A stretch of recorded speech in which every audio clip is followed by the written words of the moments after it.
He didn't break into homes, he didn't leave fingerprints, and he didn't rush. Before every killing, he watched. For weeks, sometimes months. The victims were never alone. They just didn't know it yet. The first body was found on a quiet Sunday morning. 36-year-old Angela Morris lay dead in her bedroom.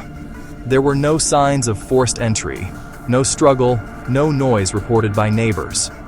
Her front door was locked. Her windows were intact. The house looked untouched, except for one detail. Her bedroom curtains were slightly open, facing the street. Police initially believed it was a domestic incident, but Angela lived alone. No boyfriend, no recent visitors, no enemies, and nothing was stolen.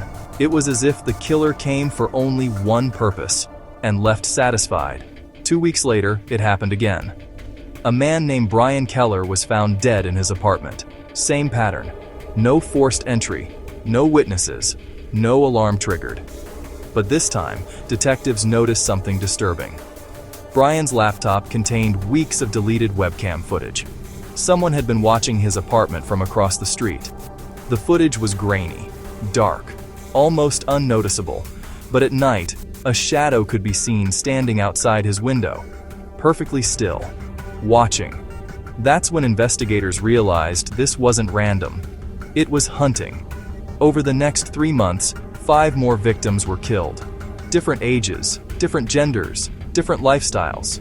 But all of them shared one horrifying similarity. They were watched before they died. Phone records showed unknown numbers calling them late at night.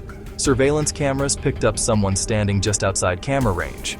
Neighbors recalled seeing someone sitting in a parked car for hours. Engine off, lights out. No one suspected a thing. Detectives built a timeline and discovered the killer followed strict routines. He learned when victims slept, when they left, when they were alone. He studied their habits, their blind spots, their sense of safety. By the time he entered their homes, fear had already been planted. The most chilling discovery came from the 4th victim, a college student named Rachel Hayes. Her phone contained unsent notes typed at 2:14 a.m. The message read, "Someone is outside again, I can feel it. If something happens to me..." The message ended there. Rachel's bedroom window faced an alleyway. Investigators found footprints beneath it. The prints stayed in the same spot for hours. The killer didn't approach. He waited.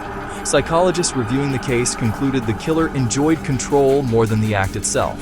Watching created anticipation, power, ownership.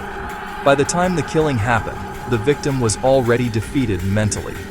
Police suspected the killer lived nearby, someone ordinary, someone invisible, someone who blended into daily life without suspicion. A neighbor, a delivery worker, a familiar face passed every day. The final victim nearly exposed everything. A woman named Laura Bennett installed extra cameras after noticing someone watching her house at night.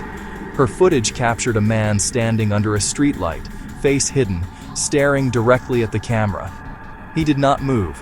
He did not react. He simply stood there until the feed cut out. Laura was found dead the next morning. Her cameras were gone, but one still image remained. A shadow reflected in her window, inside the house. After Laura's death, the killing stopped. No arrest, no suspect, no confession, just silence. To this day, investigators believe the killer is still alive, still watching, still learning routines, waiting for the right moment to begin again. Because the most dangerous predators don't rush.